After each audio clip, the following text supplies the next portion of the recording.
Prof, good morning to you. Firstly, what do you make of the DA and EFF breakaway from the President's consultative meetings on COVID-19? Good morning, Coley. It's a tactical move. It's, I would say, purely political in this sense. During a time of national crisis, it's inevitable that most of the attention, the spotlight, if you like, will be on government. It will be on the president especially, and inevitably, therefore, it's on the ruling party or the ANC. And it's very hard for opposition parties, and this is a global observation, not just South Africa. It's very difficult for opposition parties to get into that spotlight.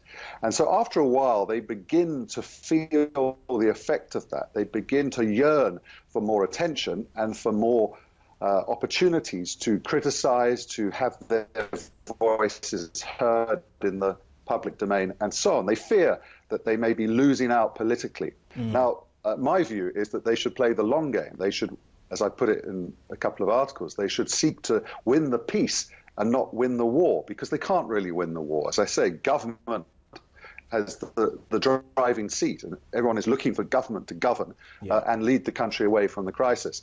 So I suspect this is a purely political move. It's a desire to get attention and to find some space within that particular context. Whether the public respect it or whether they think it's opportunistic in the way I describe is, of course, up for people to make their own minds. And that's exactly who I want to talk about next. The public, ordinary citizens. We know that political parties and their leaders enjoy a significant amount of support from ordinary people. Is this likely to influence the mindsets of people, particularly their support for this lockdown? Well, one presumes that political leaders make a judgment call about what their supporters, their base, to use that language, expect of them. It has been very interesting to me to watch the EFF during this period, because initially the EFF was somewhat mooted, probably for the reasons I've described.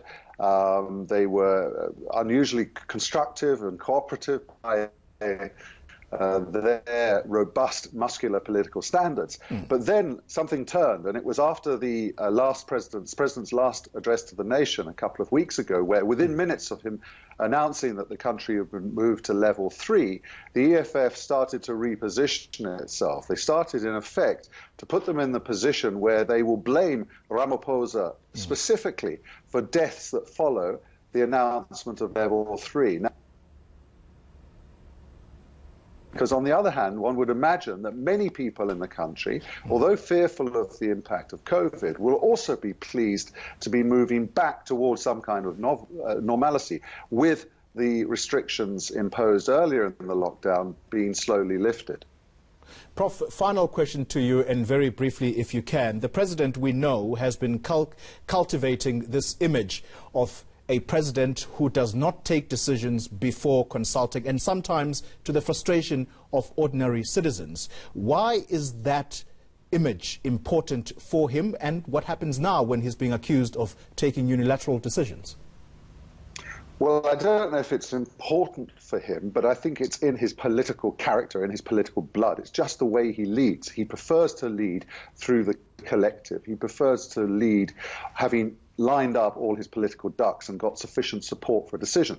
He was regarded as being very decisive in the early phase of this crisis, with that very early, very decisive, very stringent lockdown decision, which I think was the right strategy. Of course, since then, if you govern by collective, you are, in a sense, only as strong as the weakest link of that collective. And unfortunately, there are some weak links in the cabinet, and that has revealed itself at times during this crisis. The heavy-handed policing, for example, the failure to account for some of the bizarre choices made by the police, by the Minister Bekele, I think is an example that comes to my mind. So I think Ramaphosa at all times needs to constantly reassert his leadership and show that he is in charge, even though his default position is to govern through that collective decision-making, which I think in a crisis is also useful. You want to have many voices. This is very difficult, very complex stuff, uncharted water, as everyone keeps saying. And so you want to have people grappling hard with the choices that government is having to take.